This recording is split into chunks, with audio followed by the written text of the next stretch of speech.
¿Qué tal? Estamos en una nueva charla del Club de los Viernes, esta vez con el archiconocido Axel Kaiser. Hola Axel, ¿cómo estás?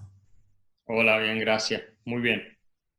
Axel es, bueno, es politólogo, es abogado, es escritor, es columnista de muchos medios, es un ícono del pensamiento liberal hispanoamericano y hace poco tiempo presentó su último libro, que es La Neoinquisición. Nunca mejor la coyuntura para presentar el libro Aquí que, está. que te- ahí está, excelente, excelente. Y te quería consultar, ¿a qué llamas la neoinquisición?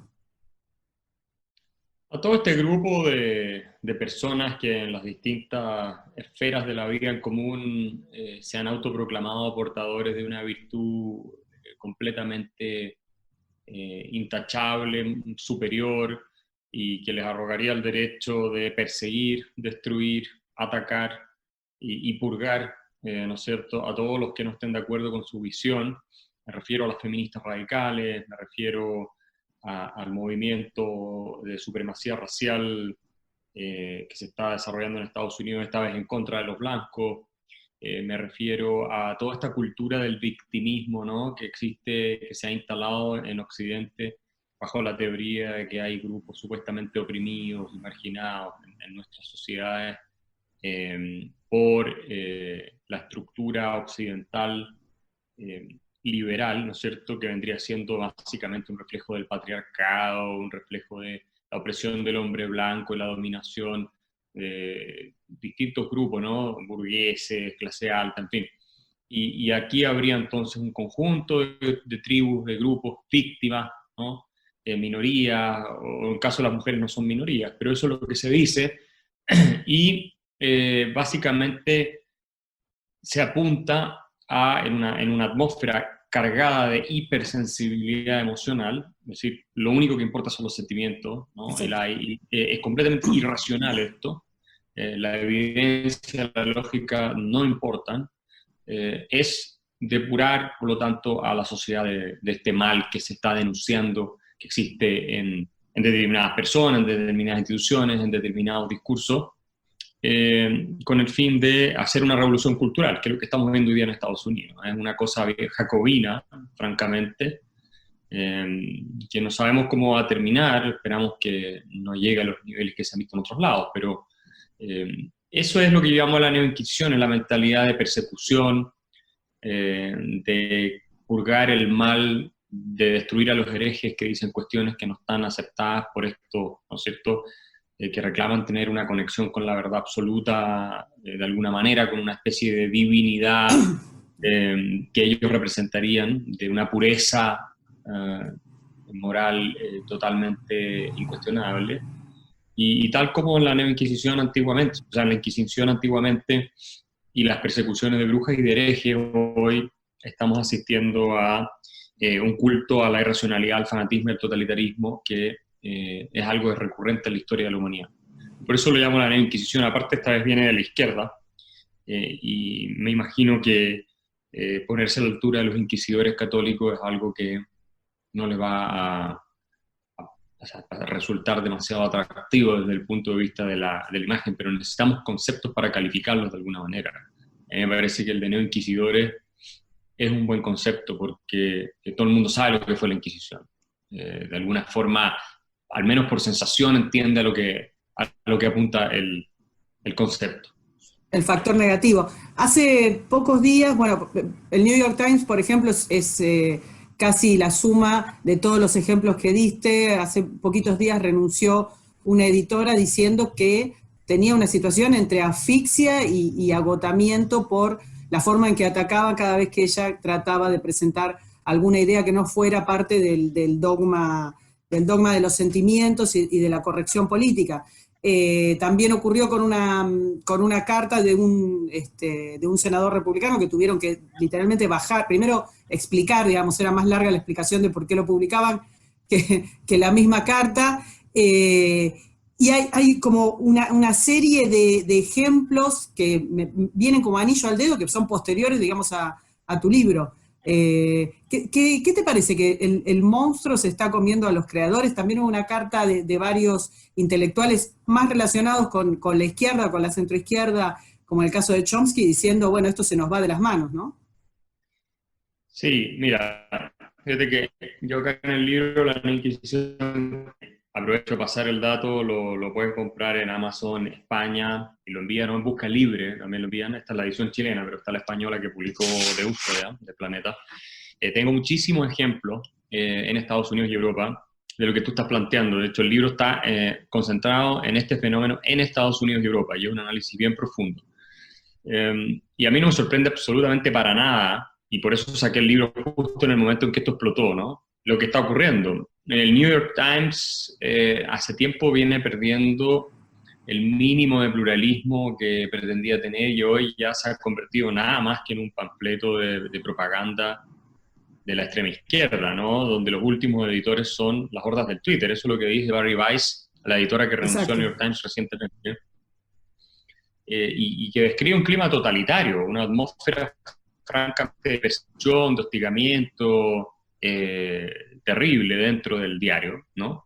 Y esto se reflejó hace poco tiempo atrás con la renuncia del editor que publicó la carta De del Colton, senador sí. o columna del senador John Cotton. Tom Cotton se llamaba el senador, y a este le costó el trabajo hacerlo. Entonces, cuando un diario ya tan emblemático, además con el New York Times, no puede publicar la opinión de un senador de la República porque le resulta ofensiva a los snowflakes que están de izquierda radical tomando el diario, ¿no es cierto?, en las posiciones de más abajo, en los cuerpos periodísticos, y en fin, usted tiene completamente perdida la institución. O sea, se ha convertido en lo que se convertían los medios de prensa en los regímenes totalitarios, en funciones básicamente del partido político, ¿no? No hay un reclamo de pluralidad de puntos de vista, no hay diversidad de opiniones, no hay nada. Hay una doctrina hegemónica que tiene que imponerse, si te desvía un poco, es liquidado, linchado y destruido. Ahora bien, esto, como tú dijiste, fue alimentado por la izquierda que hoy día se queja. Fueron los mismos editores del New York Times los que por no tener diversidad de opiniones y meter gente con visiones un tanto distintas, contrataron cada vez más Exacto, sí. personas, más generaciones de extrema izquierda, lavados de cerebro por las universidades. Yo describo muy bien con números eh, cómo ha cambiado la configuración ideológica de las universidades de Estados Unidos. O sea, dominantemente de izquierda, incluso de extrema izquierda, en muchos casos las facultades de Humanidades y Ciencias Sociales, pero también todas las facultades son más bien de izquierda. ¿Okay? Y lo que hacen es adoctrinar a la gente. Ya no están enseñando cursos en Humanidades, ya no hay nada prácticamente que se enseñe que valga la pena. Es adoctrinamiento. Entonces esas cosas hoy día están explotando. Recuérdate que hace poco tiempo en, en Estados Unidos, en Google, también tuvimos el escándalo del ingeniero que renunció acusando lo Claro. mismo que acusa esta editora del New York Times, que Google se ha convertido, que es un monstruo enorme, en un... Y yo tengo el caso en el libro, lo tengo descrito, así que no me sorprende que estas cosas que ya estaban pasando hoy día hayan llegado a un punto máximo de ebullición, y cuando le pasó eso a Demore no lo salió a defender el New York Times. Y ahora el New York Times está con una crisis tremenda y ha perdido muchos suscriptores. Seguramente va tal vez a ganar algunos nuevos del mundo del jacobinismo norteamericano, digamos, Claro. ¿no? Sí, de todas maneras, hay algo que vos haces hincapié en el libro que tiene que ver con la forma en que, digamos, en que esto avanzó en las universidades, ¿no? La forma en que las cátedras se fueron cada vez yendo más hacia la izquierda, siendo más intolerantes y ofreciendo menor cantidad de diversidad y de otras voces durante muchas décadas. Entonces, Sí, tenés que los mandos medios y medio altos de tanto de Google como de Amazon, como de todas las grandes empresas, tienen también este sesgo y esta doctrina, ¿no? sí, han sido adoctrinados por los profetas del resentimiento, como los llama Harold Bloom, que se han tomado las universidades y especialmente las facultades de humanidades, pero las están infectando todo. Ya no se puede hacer nada. Fíjate que en Stanford, donde yo estoy de profesor visitante, ahora se anuncian, como en las escuelas de reeducación de la Alemania nazi o de la Rusia soviética, ¿no es cierto?, cursos de entrenamiento para sesgo implícito y un montón de cosas obligatorios para todos Claro, los miembros de la universidad. O sea, ese tipo, cuando entras ahí, a combatir este fantasma de la supuesta injusticia o racismo estructural, institucionalizado que existiría en la sociedad, o sistémico en Estados Unidos, que es una falacia completa, ¿no? Nadie niega que haya casos de racismo, pero de que Estados Unidos sea una sociedad donde el racismo sea el principal problema, eso es una estupidez. Sin embargo, estos activistas, que además lucran con esto, o sea, es toda una industria del victimismo y de la reivindicación, ¿no es cierto?, ideológica, tribal, bueno, se está instalando en toda la universidad y las están liquidando, francamente. O sea, yo hoy día no le recomendaría absolutamente a nadie ir a estudiar en una universidad norteamericana, especialmente el pregrado, pero a nadie. Y mucho menos tratar de hacer carrera académica, porque los profesores, como decía bien John Cochrane, que es uno de los grandes economistas en Estados Unidos, escribía hace poco tiempo en su blog que él los últimos años se la pasó aterrado, y él hace clases de economía, imagínate, no es que toca temas muy sensibles, se la pasó aterrado y cuenta que muchos de sus colegas de la Universidad de Chicago estaban aterrados por decir alguna cosa que podía resultar tal vez ofensiva para algún estudiante porque es el fin de tu carrera prácticamente. Entonces, está completamente perdido el espacio intelectual, al menos en las universidades, y lo que hay de fondo de esto es una crisis epistemológica. Lo que se ha tomado las facultades de humanidades durante décadas ha sido el relativismo absoluto en materia de que no existe una verdad y de que la sociedad nada más que son estructuras de dominación y opresión, que es el discurso del posmodernismo francés básicamente, y en parte de la escuela de Frankfurt, y todo este ideologismo que se desarrolla por herederos de la tradición marxista en Europa y que se importa a Estados Unidos. Muchos de estos terminan haciendo clase en Estados Unidos. Y después se infecta, ¿no? Bueno, en realidad, nunca, no sé si alguna vez se nos ocurrió cuando leíamos sobre la Revolución Cultural China y el acoso a los intelectuales y a los docentes y las humillaciones, no sé si alguna vez se nos ocurrió que íbamos a tener, por ejemplo, clases de adoctrinamiento, de reeducación en nuestras universidades en Occidente, en las cuales los docentes tenían que pasar, digamos, por ese filtro como para ser aceptados por los alumnos, ¿no? Claro, eso es algo que no se advierte a tiempo. Lamentablemente estas tendencias van creciendo hasta que se vuelven inmanejables. Y es complejo porque te destruye la sociedad abierta. O sea, tú hoy día en Estados Unidos estás viendo que esto ha infectado al mundo de las empresas, es decir, han echado a personas simplemente por dar opiniones que no son de la línea 100% de Black Lives Matter, por ejemplo. Ha infectado la industria del cine de manera espantosa, por supuesto a la clase política, ni hablar de los profesores universitarios, como los persiguen en todas partes. Hay un profesor de Princeton hace poco que sacó una carta donde él resiste, una columna en Quillette, donde él resiste toda esta presión que se está generando y lo han atacado, pero de manera espantosa. La misma carta que tú mencionabas, que firma la J.K. Rowling y que firma Noam Chomsky, sí, son muchísimos. Pinker y muchos otros. Sí, hay algunos hay dos creo que ya se retractaron por el ataque que les significó. A Steven Pinker lo han perseguido ahora siendo él un profesor Harvard y todo, pero por mostrar datos, evidencia científica empírica sobre la realidad del racismo en Estados Unidos. Entonces, como eso no cuadra con la narrativa de la extrema izquierda que se tiene tomada en las universidades, todos lo denunciaron a la Asociación de Lingüistas Norteamericanos, una de estas instituciones. Algo que vos mencionás es que esto también pasó a las ciencias duras, ¿no? Como que ya quizás creíamos...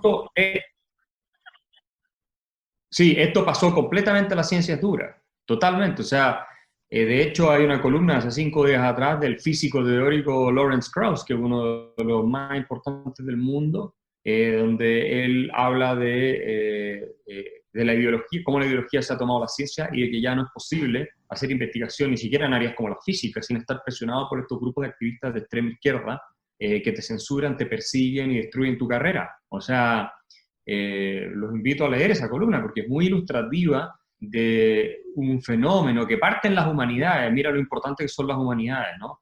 Y se sí, a mí me interesa mucho porque vos haces como siempre hincapié, en el tema de que el sector de las humanidades, digamos, estudiado además académicamente, después permea, filtra hacia los sectores, digamos, de comunicación o de cultura más populares. así es. Bueno, fíjate que Friedrich von Hayek hablaba mucho de esto, de cómo los intelectuales crean estas ideas y las terminan poniendo de moda a los distribuidores de segunda mano, y así se infecta la sociedad completa. Su ensayo, Los intelectuales y el socialismo, hace este punto de manera muy clara, ¿no? Y todas estas cosas que se están viendo hoy día y este desquiciamiento, ¿no? Tiene en parte importante un origen intelectual, que pasa de pensadores como Foucault, Derrida, Lyotard, los pensadores postmodernos franceses en general, a Simone de Beauvoir, después tienes a Herbert Marcuse, estoy hablando de gente de la década del 60, ¿ya? En fin, tienes muchos otros, Levi Strauss, muchos otros, que terminan por ser tremendamente influyentes, y llega un minuto en que se produce el tipping point, ¿no? Donde se contagia a la suficiente gente que ha pasado por generaciones de este adoctrinamiento, y esto se vuelve viral, ¿no? Se convierte en un movimiento ya más popular, que esto hasta llega a las calles, ¿no? No quiere decir que todo el planeta esté, o todo el país en Estados Unidos esté, pero las categorías que se instalan en la discusión pública ya pasan por ahí. Desde el Estado, creo que es de North Carolina, en Estados Unidos, ya va a comenzar a pagar indemnización por la esclavitud a la gente afroamericana del Estado, lo cual es una estupidez y ridículo, ¿eh? Porque evidentemente los que existen hoy no son responsables de lo que ocurrió hacia atrás, y aparte la historia de la esclavitud es extremadamente compleja, yo lo tengo escrito en mi libro. O sea, tú tuviste todos los reyes africanos colaborando con las potencias occidentales, que los africanos esclavizaban a su propia gente para vendérsela a las potencias occidentales. Los árabes esclavizaron más africanos que lo que esclavizaron las potencias occidentales. Tú tuviste tú tuviste una esclavitud mucho más prolongada, incluso mayor número en Brasil que en Estados Unidos, y sin embargo en Brasil esto no es tema, pero en Estados Unidos esto es tema. ¿Por qué? Porque en parte se ha tomado como una bandera crucial del movimiento antisistémico, antiliberal, que pretende desbancar la tradición de los padres fundadores en Estados Unidos. En parte es por eso. Y tuviste también muchos blancos esclavizados por los piratas de Barbary Coast, que eran africanos, esclavizaron más blancos que lo que Estados Unidos, que los americanos, las colonias americanas esclavizaron africanos. Entonces la esclavitud, una institución extendida en toda la historia. Entonces este tipo de cosas, que estamos hablando de fenómenos que ocurrieron ya hace siglos, son ridículas, ¿no? Y además tú tienes otro tipo de problemas en Estados Unidos. Tú tienes en las comunidades afroamericanas niveles de educación miserables, con un analfabetismo funcional de los niños en las comunidades de raza negra que es espantoso, ¿no? De 60, 70%, que no conocen ley de aritmética básica. Tienes el 70% de los niños que nacen fuera del matrimonio. Eso está, o sea, sin padre, digamos. No tienen padre presente en la casa. Antes, hace décadas, era el 20%, hoy día es el 70%. Y eso está directamente correlacionado con niveles altísimos de pobreza y niveles altísimos de criminalidad, ¿ya? Claro. Entonces tú le vas a dar ahora reparaciones a gente que es descendiente de esclavos, y vas a gastar una fortuna dándosela incluso a muchos afroamericanos que están en una situación muy cómoda, que no viven con ningún tipo de problema, en vez de enfocar los recursos para resolver lo que sí es urgente hoy día, ¿no? Y además tiene toda esta retórica falsa de que la policía mata más afroamericanos que lo que mata blancos. No es verdad. Si tú ves las estadísticas, todos los últimos años han matado más blancos desarmados que afroamericanos desarmados y ajustados por población, que se suele hacer de manera equivocada, porque hay que ajustar por población criminal, ¿eh? Los afroamericanos cometen más del 50% de los homicidios en Estados Unidos, son el 13% de la población. Entonces, obviamente que está mucho más representado en las estadísticas de interacción con la policía y en las cárceles. Entonces, bueno, todo esto tiene un sesgo ideológico, ya es imposible conversarlo racionalmente. Son inmunes además a los datos, porque esto que vos estás comentando, lo mismo que la historia de la esclavitud, no sé si recordás que una de las estatuas, cuando les agarró toda esta locura de atacar las representaciones, que es algo que se hacía mucho en la Inquisición, cuando no se encontraba a la bruja en cuestión, se representaba a la bruja para que el pueblo pudiera atacarla.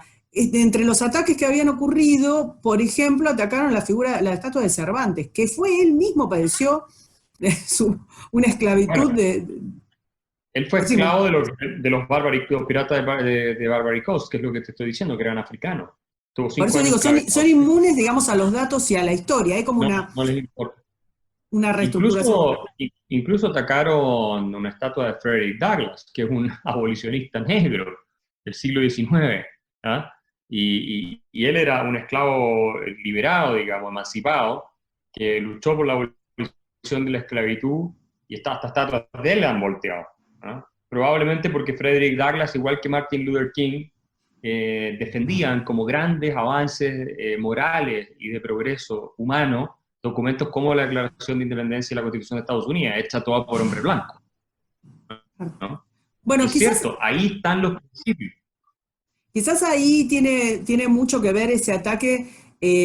Vos nombrabas a los pensadores de la French Theory, digamos, de hace unas cuantas décadas, y cómo eso se fue degradando incluso el pensamiento de ellos hasta llegar a estas políticas de la identidad, que son como la definición de la persona. O sea, el individuo no es un individuo, no tiene su historia, no tiene sus pensamientos, no tiene sus propias ideas, sino que es en función de a qué grupo, a qué identidad se lo asigna.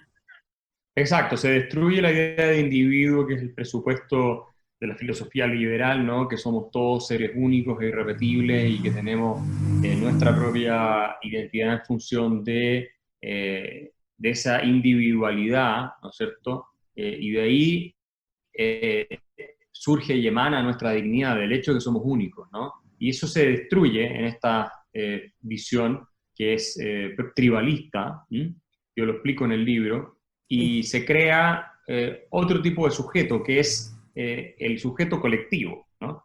Tú perteneces a un determinado género, perteneces a una determinada etnia, perteneces a una determinada orientación sexual. Eso es lo que te define. Si eres gay, si eres hetero, si eres blanco, si eres negro, si eres trans, si no eres trans. Eso es lo que te define antes que nada. Entonces, claro, a partir de esa visión, tú como individuo no cuentas, tú no tienes una responsabilidad individual y tu dignidad personal se convierte en una especie de obstáculo para establecer las lógicas de grupos opresores versus grupos oprimidos, ¿cierto? No, porque tú ya no eres un individuo con tus propios derechos, con tu propio criterio, tu propia conciencia y experiencia. Tú pasas a ser parte de un colectivo y te tienes que definir en función de ese colectivo. Eso es lo que te exige esta filosofía identitaria, ¿no? La identity politics, que son propias de los movimientos totalitarios, ¿no es cierto? El marxismo, el comunismo sostenía que había una división de opresores y oprimidos entre la clase proletaria y la capitalista, básicamente, ¿no? La burguesa.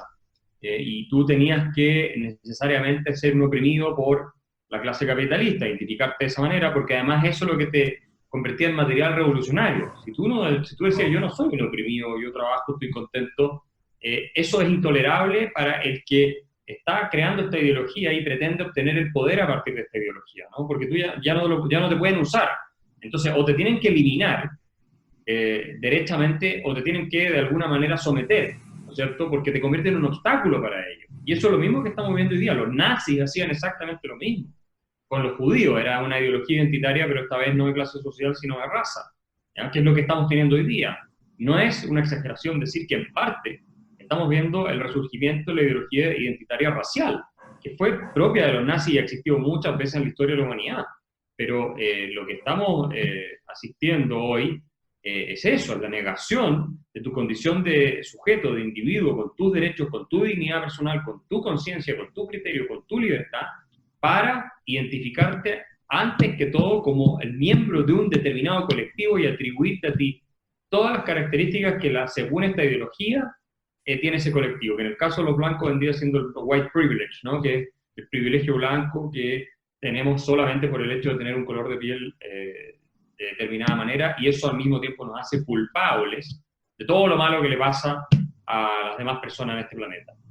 Lo cual es racismo, es lo mismo que decían los nazis. Es supremacismo puro. Sí. Lo mismo que tener un día de conmemoración del supremacismo de un color de piel, que ni siquiera es raza. O sea, afortunadamente el mundo ha hecho que la gente se mezcle tanto que ya no sé qué es esto de la pureza. Porque... No, eso es lo otro, que además es muy difícil determinar a qué punto pasas a ser tú blanco, afroamericano, porque hay un gran porcentaje de los afroamericanos en Estados Unidos tiene ADN europeo, por la mezcla que se produjo con la gente de la época, es obvio.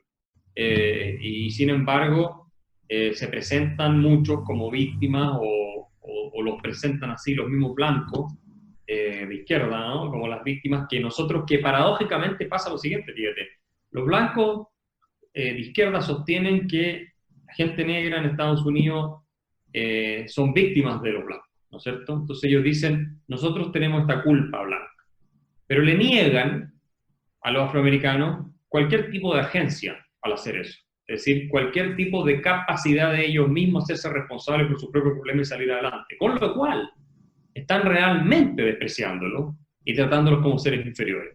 Porque les dicen, no, ustedes no pueden. Si ustedes no es que como son negros, ustedes no pueden. La culpa es nuestra de los blancos. Y sí, nosotros tenemos el privilegio y dennos el poder para nosotros resolver en la situación en la que los hemos puesto. Con lo cual perpetúan el ciclo y por eso el Partido Demócrata está capturado por la identity politics, porque al final la izquierda norteamericana les dice, ustedes no pueden solo. Solo con nosotros van a salir adelante, porque la culpa es nuestra, y dennos el voto a nosotros y les vamos a regalar esto, ¿verdad? Mientras los mantienen en esa tendencia, negándoles la capacidad de salir adelante, con lo cual los están despreciando de una manera extraordinariamente racista, porque le están diciendo al final, si yo soy blanco, tengo una superioridad sobre ti que tú, que es la de cambiar las cosas, tú no puedes, porque no eres blanco. Ese paternalismo es un mecanismo similar al de las mujeres, ¿no? Con los cupos electorales. Bueno, se han llegado a tomar exámenes más sencillos para mujeres. Sí, eso yo lo tengo todo registrado.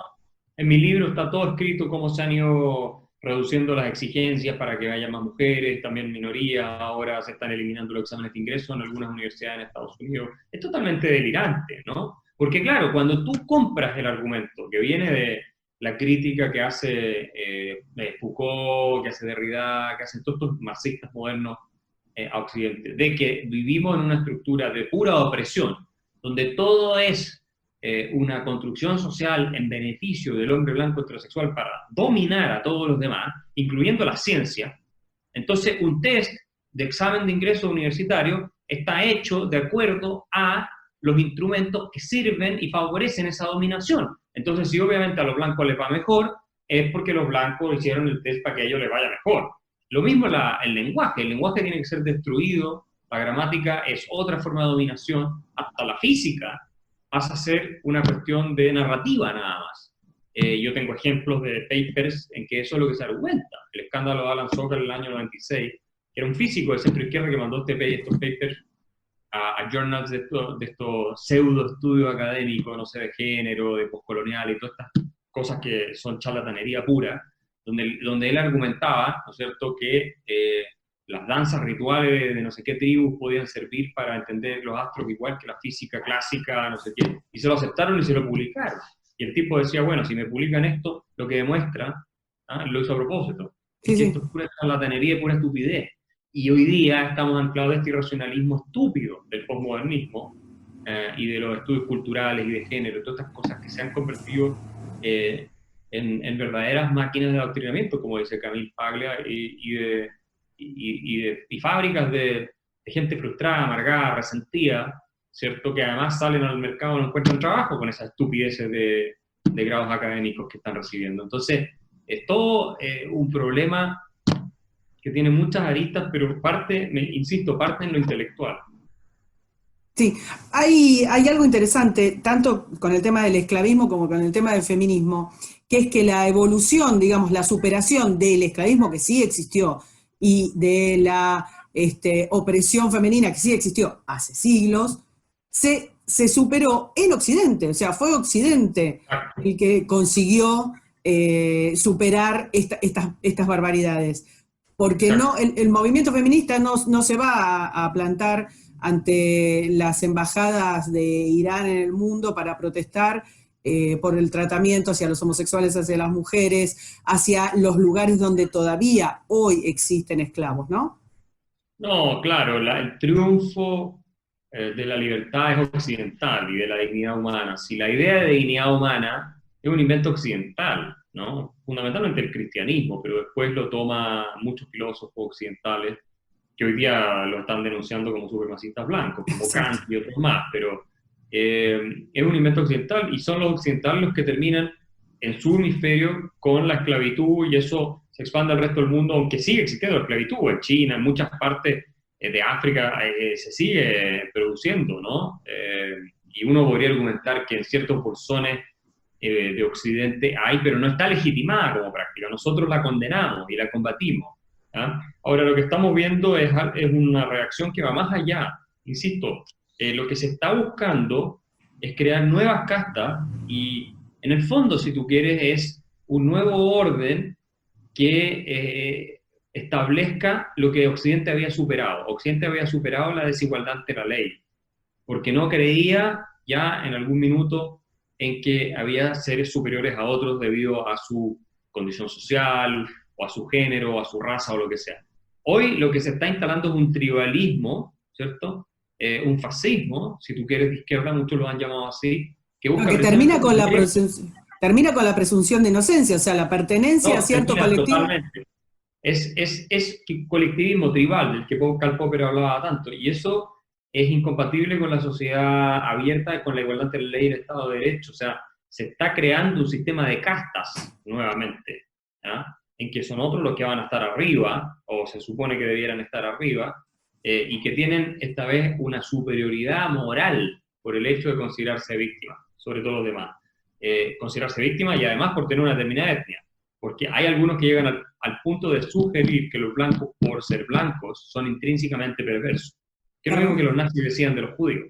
Es lo mismo que los nazis decían. Es exactamente esta patología, ¿no es cierto?, política, ideológica, que se está tomando, que es totalitarismo. Si lo que estamos viendo hoy son movimientos totalitarios, la pregunta nada más es hasta qué punto van a lograr destruir la sociedad abierta y las libertades individuales, hasta qué extremo van a llegar antes que se produzca una guerra civil, o de a poco vayan destruyendo la libertad y nos tengan a todos sometidos de acuerdo a sus reglas. O sea, ya el clima de opinión de trabajo, como bien describe Barry Weiss, es intolerable. O sea, eso está claro, ¿no? Y hay muchas leyes, cuestiones, y la gente te persigue. Estamos viviendo en una atmósfera cargada de totalitarismo y de fanatismo e intolerancia como la que se vivía en las cacerías de brujas, que yo describo en la introducción de mi libro con el caso de las brujas de Salem, ¿no? Con una paranoia psiquiátrica, gente que ve brujas en todas partes.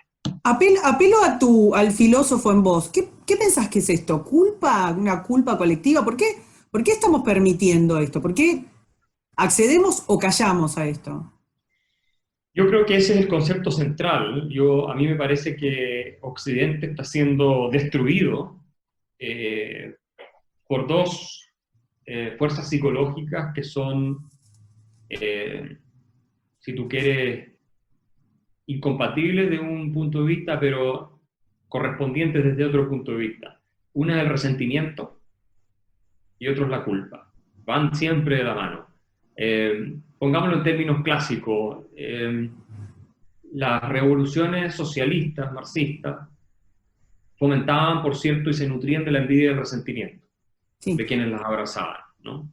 Eso era el odio, el resentimiento y la envidia.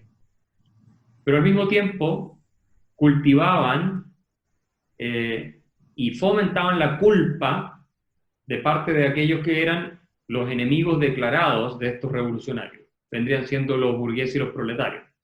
¿Por qué? Porque la culpa te debilita.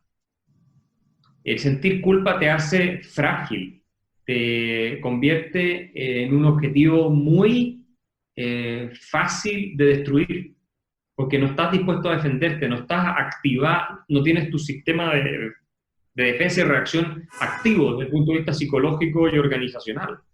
Si tú realmente eres un rico que sientes que has robado y que los proletarios, el plusvalor, y te compras ese cuento, ¿no? Y que por tanto es tu culpa que estén tan mal, la pobreza, tantas personas, y te vienes a creer eso, porque te lo enseñaron en el colegio, en la universidad, insisto, ahí parte el problema.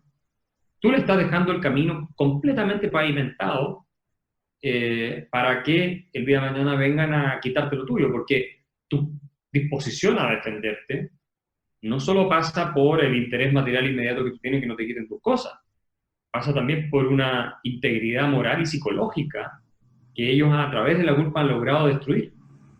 Claro. Porque la han cultivado. Ahora, lo de la culpa es algo muy occidental. Yo creo que es una de las patologías del cristianismo. Sí, claro. Es decir, no digo que que el cristianismo la tenga de manera patológica, sino que de nuestra matriz cultural cristiana se sigue fácilmente esa patología, ¿ah? De la exacerbación de la culpa. Ya, bueno, Nietzsche hablaba mucho de esto y denunciaba el cristianismo en parte porque era una fuerza habilitante en su visión. Pero claro, esa es la lección. O sea, si uno tuviera culpa, si la gente en Estados Unidos no sintiera culpa por lo que hicieron sus antepasados, no estaríamos hablando de lo que estamos hablando, y el resentimiento no tendría el espacio que está teniendo. Pero bueno, de alguna manera la idea de sostener no la evolución personal, sino la idea de que seamos todos iguales, ¿no? Esta filosofía de la igualdad, bueno, que está en todas las ONGs, en todos los gobiernos, en todos los discursos políticos. No está el tema de superar la pobreza, sino de superar la desigualdad, sea esto lo que sea que signifique. por supuesto, ese es el mantra de todas estas organizaciones, de los intelectuales de izquierda, y lamentablemente mucha gente se confunde y lo repite también en el mundo más liberal, o centro derecha. Exacto, La izquierda moderada siempre ha acoplado este tema de la desigualdad. Ellos creen que pueden, eso es lo más increíble, ellos creen que pueden hablar de desigualdad y decir que esto es el problema más grave sin alimentar a la izquierda más radical que los va a destruir a ellos mismos. Eso es lo más increíble. Es lo mismo que estamos viendo hoy día con Rowling y toda esta gente. Ellos creen que pueden decir que vivimos en sociedades opresivas y que hay sí los grupos marginalizados y que hay racismo sistémico, sin que el día de mañana, cuando ellos manifiesten una opinión que no está de acuerdo con las versiones más radicales de eso, los aplasten. Sí, es lo que hablábamos al principio. El Frankenstein que hicieron se va a comer. Lo está destruyendo, obviamente. Y eso, en parte, es lo que puede generar una reacción donde esto se termine en algún punto. Si es que lo logramos contener, porque yo creo que va a ser más difícil de lo que pensamos, pero si efectivamente la gente izquierda que promovió esto empieza a caer bajo la guillotina, ¿cierto?, de los Robespierre que alimentaron y motivaron, van a decir, como están empezando a salir a decir ahora, no, o sea, esto no era para que nosotros nos perjudicaran. Claro. No, esto era para que perjudicaran a los que no pensaban como nosotros, no a nosotros. O sea, pero ahora se encuentran que están en el mismo campo con los conservadores, con la gente de derecha, a los que persiguen sistemáticamente por sus opiniones, porque a ellos ahora también los están persiguiendo, ¿no? Te consulto, ¿qué pasa? Porque nosotros estamos diciendo, bueno, está bien, desde la academia permearon estas ideas y a lo largo de, qué sé yo, 3, 4, 5 décadas, llegaron al consumo más popular, llegaron a la televisión, al cine, a los dibujitos infantiles, o sea, permearon a todos los espacios de cultura, de acceso más inmediato, de consumo más inmediato. ¿Qué pasa con las ideas de la libertad? ¿Qué pasa que no pasa lo mismo, qué sé yo, con un Jordan Peterson que fue prácticamente, no sé, apaleado por toda la izquierda y la no izquierda y los bien pensantes? ¿Qué pasa que esas ideas no llegan, nosotros no hemos logrado que esas ideas lleguen a lo más popular? Mira, en parte han llegado, hay algunos conceptos que hemos logrado instalar, si uno mira el transcurso de la historia, y que hasta ahora habían sido más o menos aceptados. El principio de presunción de inocencia que tú hablabas, que ahora se está poniendo en cuestión, la igualdad ante la ley en general, el mercado, más allá de que el Estado benefactor y existe, que el capitalismo, es decir, la propiedad privada sobre los medios de producción, es el mejor sistema, no como nos gustaría, por supuesto, o sea que todavía claro, nos vemos muy derrotados, pero no es como era cuando Hayek arma la sociedad Montpellier, donde la gran discusión era si es que tenía que existir propiedad privada sobre la producción, o sea, de eso se estaba hablando, ¿no? Y tú hoy día ves que incluso en Argentina, que está totalmente arruinada por el populismo peronista y la idea de que todo el mundo puede vivir del Estado, lo de Vicentín no es una cosa que pasa así como si nada, como colada, como que tenga un apoyo demasiado formidable, incluso en la clase política y resistencia, o sea, así que algo de triunfo podemos mostrar. Sin embargo, tú tienes razón en el sentido de que es insuficiente. Y la razón, me parece a mí, es porque la hegemonía cultural de lo que hablaba Gramsci, y ya lo hemos comentado, está tomada por la izquierda, así que tú tienes la universidad, las escuelas, y los medios de prensa, tengo las estadísticas también de los medios de prensa en Occidente, en distintos países, tomadas por activistas de izquierda, que son gente que no piensa demasiado, ¿ya? Porque hay gente izquierda que piensa. ¿Ah? Slavoj Žižek, que es un pensador marxista, pero tú lo oyes y tú dices, ok, no estoy de acuerdo con él en esto, pero tú te das cuenta que el tipo está pensando, está considerando los argumentos del adversario, ve cómo contestar, dice muchas cosas que yo encuentro pésimas, pero en otras lo encuentro relativamente razonable. ¿Ya? Pero hay, en la medios de prensa, en las escuelas, lo que se hace es predicar resentimiento nada más irracional. ¿Ya? Y de hecho la izquierda en general es extremadamente ignorante. Son personas Sí, sí. en el sentido de la posición contraria. O sea, los intelectuales de izquierda han leído, por supuesto, a Marx, que están bien formados y todo, sí, pero nunca han leído a Friedman o Hayek. O sea, a mí una de las cosas que más me impresiona de mi debate con la gente izquierda es que yo sé muchísimo más de lo que piensan sus referentes intelectuales que lo que ellos saben de los míos. O sea, yo he leído mucho más Marx, Engels, Lenin, John Rawls, cualquiera de ellos, que lo que ellos han leído Friedman, Hayek. ¿Y sabes por qué? Y una vez uno me lo dijo, que no es necesario, porque yo ya sé que están equivocados. O sea, ellos abrazan una religión, ¿ya? Y lo que estamos hablando acá con todos estos movimientos totalitarios, fanáticos, es de religiones. Por eso la neoinquisición me parece un buen Neologismo, sí, sí, no, ¿no? porque absolutamente, porque en realidad estamos hablando, bueno, lo dijiste al principio, de un tema de sentimientos, de sensaciones, en donde Claro, los y el datos pensamiento son crítico, superfluos. ya llega lo tuyo. Nosotros los liberales en general somos partidarios del pensamiento crítico. No somos dogmáticos, los hay a veces, algunos más dogmáticos, pero y el pensamiento crítico de alguna forma es menos compatible con el cableo cerebral que nosotros tenemos. Nuestros cerebros en general, por evolución, están diseñados a la reacción emocional visceral, rápida, inmediata, fanática, y al pensamiento mágico. Son inclinados al pensamiento mágico. ¿Ya? De hecho, todo esto del racismo sistémico y que sigue, entonces, es pensamiento mágico. No hay un estudio empírico detrás donde tú puedas demostrar que esto es así. Cuando abres esa puerta, que es el diálogo racional, entonces la realidad empieza a ser mucho más sofisticada y más compleja.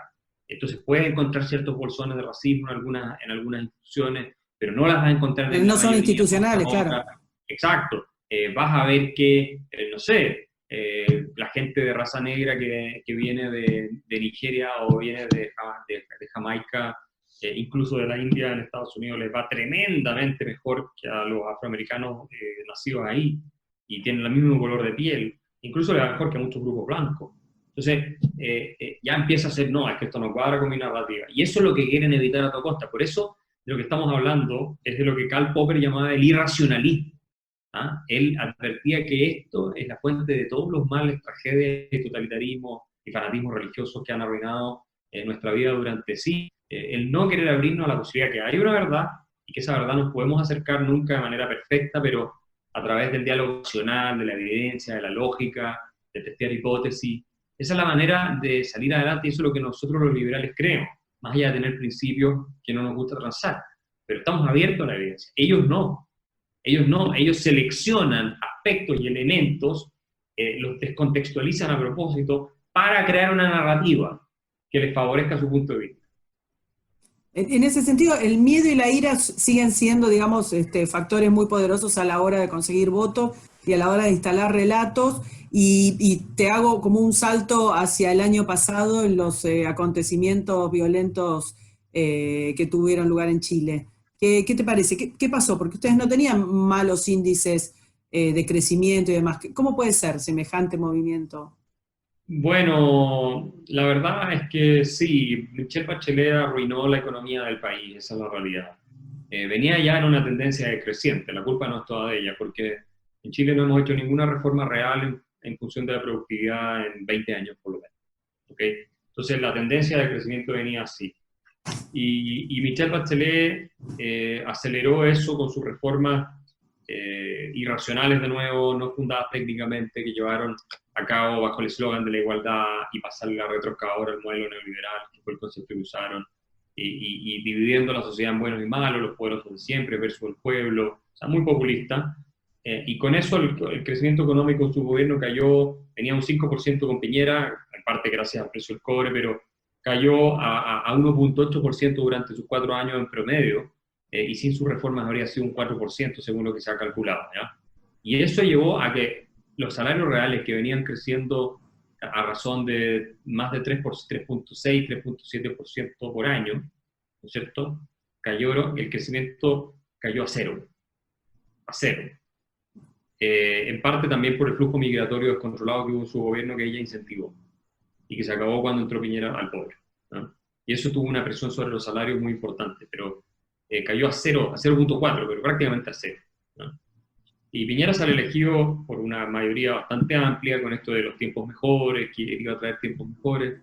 Ese fue el eslogan de su campaña. En su primer gobierno hay un rebote en la economía que crece bastante, pero el segundo vuelve a caer a los niveles de Bachelet. Que lo dijimos mucho, dijimos, si usted no hace la reforma, esto va a volver a caer. Acá hay un efecto expectativa, pero esto va a caer, y cayó a 2%, hermano, ¿ya? Y a él le explota el país en ese contexto, en el contexto de una angustia económica generalizada, de gente que está viendo evaporarse de sus manos el progreso, un futuro mejor, con creciente endeudamiento para paliar el déficit de empleo, porque en Bachelet arruinó el empleo en Chile también, duplicó la deuda pública, todo lo hizo mal, como lo suele hacer la izquierda cuando gobierna con sus ideas.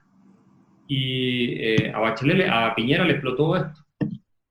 Ahora, la violencia fue organizada también por grupos de extrema izquierda, grupos anarquistas, grupos terroristas, o sea, claramente, y eso genera un caos del cual se aprovechan los grupos de siempre, ¿no? Gente que entra a saquear supermercados, todo eso siempre ha habido cuando hay la oportunidad van y generan este desastre. ¿Y te parece que eso fue lo que forzó la consulta constitucional? ¿Te parece que Sí. si estuvo organizado lo lograron? Evidentemente que Piñera se dio a la presión de la izquierda extrema, tanto en la calle como en el Parlamento, y canalizó hacia la Constitución el descontento y la frustración de ese minuto.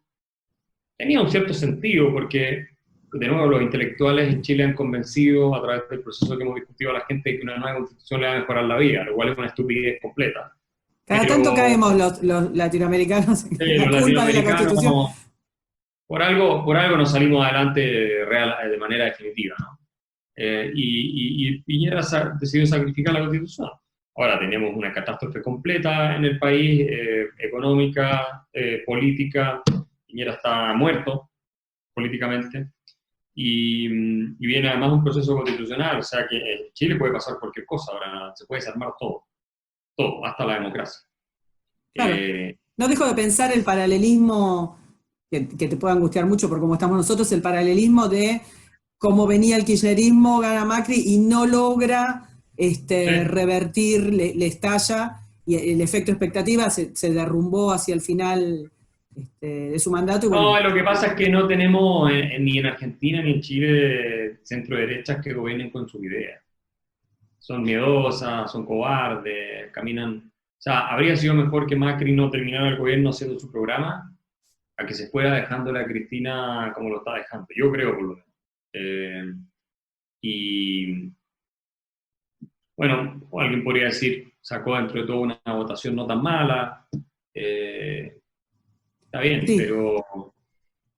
pero estos tipos volvieron al gobierno y, no sé, es un problema complejo, pero me parece que podría haber sido más agresivo. Claro. ¿Y te parece que los movimientos que quizás son más relacionados con algunas cuestiones de una derecha un poco más fuerte, en el caso de, yo qué sé, de Vox o de los movimientos que van surgiendo en Europa, que son un poco más agresivos, ¿te parece que pueden llegar a ser más exitosos?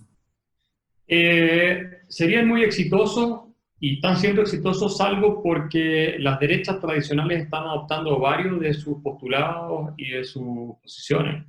Ellos han logrado correr el eje y ha sido la manera de neutralizarlos en parte, ¿ya? Es decir, Angela Merkel lo ha hecho en Alemania con la AfD, por ejemplo. El CDU-CSU había colapsado a sus peores niveles desde la Segunda Guerra Mundial de apoyo, porque claro, con toda la corrección política que los ha capturado, y Angela Merkel es muy dada a hacer lo que es popular en el minuto, entonces dejar un espacio a la derecha tradicional. Y ahí surgió la AfD. Vamos a ver cómo le va a Vox ahora en adelante, si es que el PP se acerca a posiciones parecidas a Vox. En Austria, Sebastian Kurz, que el canciller, tomó posiciones propias del FPÖ, que era más el partido de derecha, incluso lo tiene en la coalición de gobierno. o lo Sí, tuvo está la política. el ejemplo polaco de hace poquitos días. Digo, cuando se endurece Sí, más en parece... Europa del Este es un poco distinto. Los europeos del Este son los más sanos, me parece a mí, porque tienen clarísimo que toda esta corrección política y todo este socialismo y fanatismo que está impregnando ahora Occidente no lo quieren tener, ¿no? Y tienen también muy Tiene la claras memoria más fresca de haber vivido el eh, comunismo. tienen claras sus prioridades nacionales, por supuesto se puede criticar muchas cosas ahí también, pero son más sociedades más sanas todavía. Probablemente porque vivieron el comunismo mucho más tiempo y sus universidades, me parece a mí, tienen más gente conservadora y contraria a las ideas socialistas que las que tiene Occidente, que están totalmente capturadas por la extrema izquierda. ¿Qué es lo que no Claro. está destruyendo? Son las universidades. Y lo que habría que desfinanciar no son la policía, como dicen en Estados Unidos, son las universidades. Bueno, acaba de Trump de hacer un movimiento en ese sentido, ¿no? De decir Sí, esto no es una universidad, esto es un activismo político y tender a desfinanciarlo. debiera quitarles la exención tributaria. No sé si lo ha hecho, pero anunció que lo iba a hacer. Lo anunció, lo anunció. Sí, pero lo debiera hacer, porque para centros de adoctrinamiento, ¿por qué van a estar funcionando con subsidios estatales si no están haciendo ningún aporte al bienestar nacional? Al revés, están contribuyendo a destruirlo. Está bien. Son centros de adoctrinamiento, no son universidades ya, muchas de ellas. Desde ya. Quiero terminar haciéndote una pregunta, a ver, a futuro. No me digas algo optimista para dejarme, para cerrar contenta y que no me quiera matar, sino para decirme a futuro. ¿Ves que esta nueva Inquisición puede derivar en algo tan negativo que genere una reacción positiva de abrir los ojos y de darse cuenta cuáles son los mecanismos que nos están tratando de anular la cultura occidental, o te parece que estamos directamente perdidos? Mira, difícil decirlo, no creo que estemos directamente perdidos, pero ya ves reacciones, ¿no? Hay gente que está diciendo, a ver, paremos esto, ¿no? En la izquierda, obviamente en el mundo conservador, esto se está saliendo de las manos, francamente. O sea, entonces es posible que en 10 años más esto sea algo de lo cual hablemos y escribamos, como te acuerdas en esa época cuando estaban todos locos, botando estatuas, persiguiendo a todo el mundo que pensé distinto. Sí, esa es una posibilidad. La otra es que se siga polarizando el entorno, el ambiente, se siga desquiciando la discusión y tú termines francamente en conflictos civiles, tal vez hasta armados en Estados Unidos y en otras partes, o en reacciones autoritarias muy duras que hagan caer la democracia, ¿no? En muchas partes, o por lo menos que la limiten, de manera tal que ya no sería lo que conocemos como democracia liberal, sino serían democracias autoritarias, digamos, ¿no? Les gusta llamarlas iliberales. Y liberal, sí, es la nueva forma de decirlo. Y esas podrían ser de derecha para restablecer el orden y para restablecer las identidades nacionales y todas esas cosas. Acá está en juego el proyecto de multiculturalismo, todo eso de lo que le encanta a la izquierda y que lo ha utilizado para dinamitar lo que lo hace posible, ¿no? Que es un principio muy básico, que es el de que somos todos iguales ante la ley porque tenemos la misma dignidad. Es decir, la narrativa liberal de la Declaración de Independencia de Estados Unidos es la que permite que podamos vivir tantos grupos distintos juntos, porque lo otro es recablear nuestros cerebros para el conflicto tribal y que nos destruyamos los unos a los otros, que es lo que hemos hecho toda la vida los seres humanos en parte. O sea, está en nuestra estructura cerebral el conflicto y la violencia. Es cosa de activarla con todos estos discursos, estas narrativas, para que tengan los fenómenos de violencia que he visto en muchas partes, las crisis de conflicto racial, de guerras raciales, guerras religiosas, luchas de clase, todas esas cuestiones son todas tribales. Son Sí, sí, sí. Es lo que la izquierda está activando ahora en Occidente, ¿no? Y mucho de lo que lo están activando no se dan cuenta que van a ser guillotinados por las máquinas que están armadas.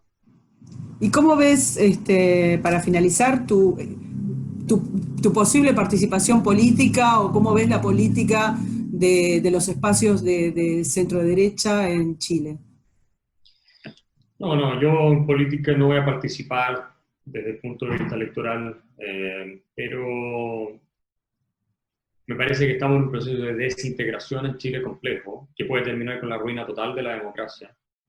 No sería raro tener, y lo digo de manera muy responsable, acá, si siguen las cosas como van y esto no se frena, la destrucción que estamos viendo del Estado de Derecho, los parlamentarios aplastando la Constitución, los jueces saltándose las reglas, todo eso, la delincuencia en las calles, el desorden, si eso continúa,